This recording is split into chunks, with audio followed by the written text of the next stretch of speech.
75 වෙනි සංවත්සරයේ එහෙම නැත්නම් දියමන්ති ජුබිලි වැදගත්කම තමයි මේ විශ්වවිද්‍යාලයේ පෙරදින විශ්වවිද්‍යාලය තමයි මේ රටේ පුරෝගාමීම ආයතනය. එහෙම නැත්නම් පළමුවන ආයතනය මේ රටට විද්‍යාර්ථය බිහි කරන්න එහෙම නැත්නම් උපාධිධාරීන් බිහි කරගන්න පටන් ගත්ත ආයතනය.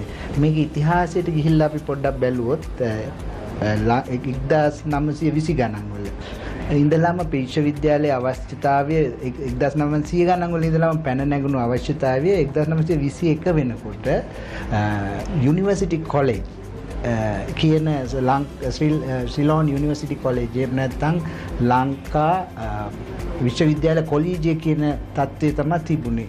එතන ඉඳලා නමුත් මේ රටේ අවශ්‍යතාවය ක්‍රමයෙන්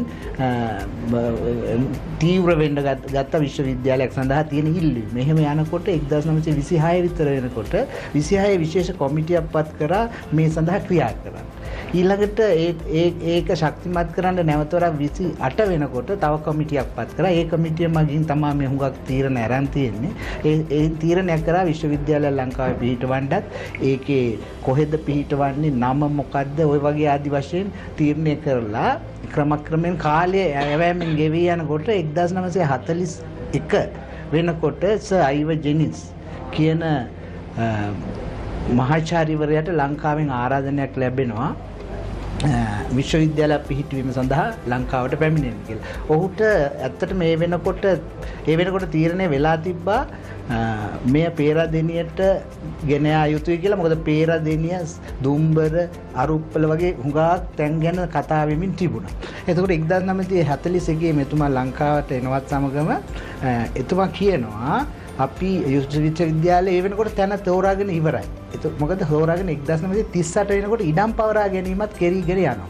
එතකොට වෙලා මෙතුමා කියලා තියෙනවා අපි බලබලා ඉන්න නැතුව පුළුවන් තැනක මේක පටන් ගමු. එහි සංවර්ධනය වුණාට පස්සේ අපි එතෙන්ද ගෙනියමු කියන කැමැත්තනක පටන් ගමු. හදලා ඉවරනාට පස්සේ ගෙනියමු. ඊට පස්සේ 1941 ඇත්තටම සිලෝන් යුනිවර්සිටි කොලෙජ් කියන එකත් සිලෝන් මෙඩිකල් කොලෙජ් කියන දෙකත් එකතු කරලා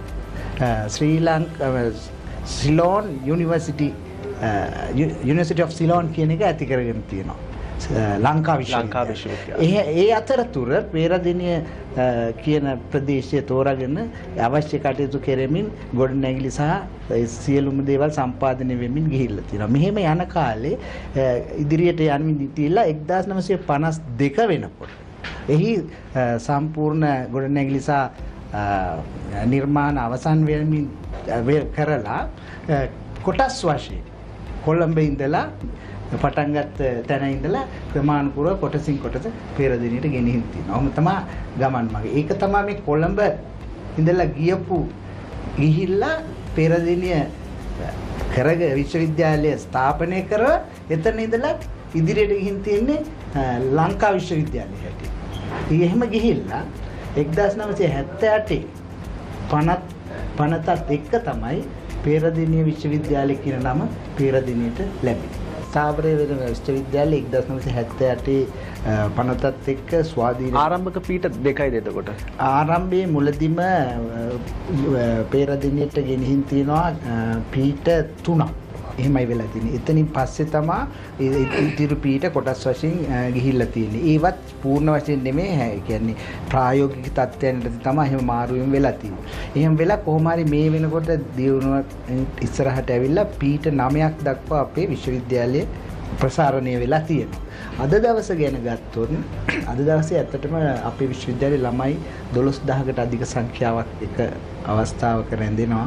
ඒ වගේම පීඨ 9ක් විවිධ පීඨයන් 9ක් නියෝජනය කරමින් අපි පාඨමාලා උපාධි 20ක් ප්‍රදානය කරනවා. ඊට අමතරව පශ්චාත් උපාධි ආයතන 3ක් ශිෂ්‍යයන් 3500කට වැඩි ප්‍රමාණයක් අධ්‍යාපනය ලැබෙනවා. පේරාදෙනිය විශ්වවිද්‍යාලයේ සුවිශේෂත්වය තමයි මෙය අපි නේවාසික විශ්වවිද්‍යාල නැත්නම් විශ්වවිද්‍යාල ගම්මානයක් කියන ආකල්පයට යටත්ව තමයි ගොඩ නැගිලා තියෙන්නේ. ඒකින්ද අපේ ඒක අරමුණක් තමයි විශ්වවිද්‍යාල ශිෂ්‍යයන්ට විශ්වවිද්‍යාලයේ 100% නවාතැන් පහසුකම් දෙමින් ඔවුන්ගේ බුද්ධි වර්ධනය, ඔවුන්ගේ දැනුම වර්ධනය කිරීම සඳහා අවශ්‍ය සාධකයන් සපයමින් මේ පරිසරය උදා කරලා දෙන්නේ. එතකොට මේ වෙනකොට අපි ශිෂ්‍යයන්ගෙන් 4න් 3කට වඩා පිරිසකට අපි නවාතැන් පහසුකම් දෙනවා.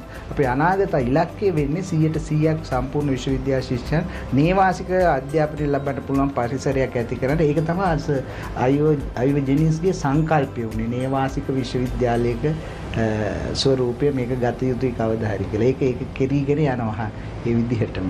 ඊළඟට පෙරදින විශ්වවිද්‍යාලයේ සුවිශේෂී දෙයක් කියන්න ඕනේ මේ අයෝජෙනිස් අපි ඇත්තටම විශේෂ ඇගයීමකට ලක් කළ යුතුයි. ඔහු 1941 පටන්ගෙන 52 විශ්වවිද්‍යාලයේ පෙරදිනට ගෙන්නකොට 41 එතුමාගේ තිබ්බා. එතුමාගේ විශාල දුර දක්නා නුවණක් තිබ්බා.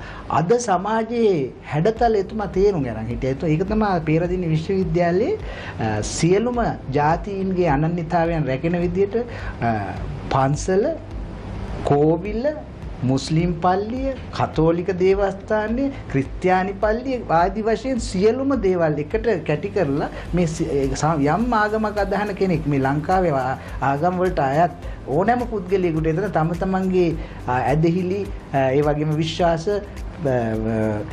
ප්‍රැක්ටිස් කරන්න පුළුවන් පරිසරයක් එතන ඇති කරලා තියෙනවා. එතුමා උගතුන්ගෙන් බලාපොරොත්තු වෙන්නේ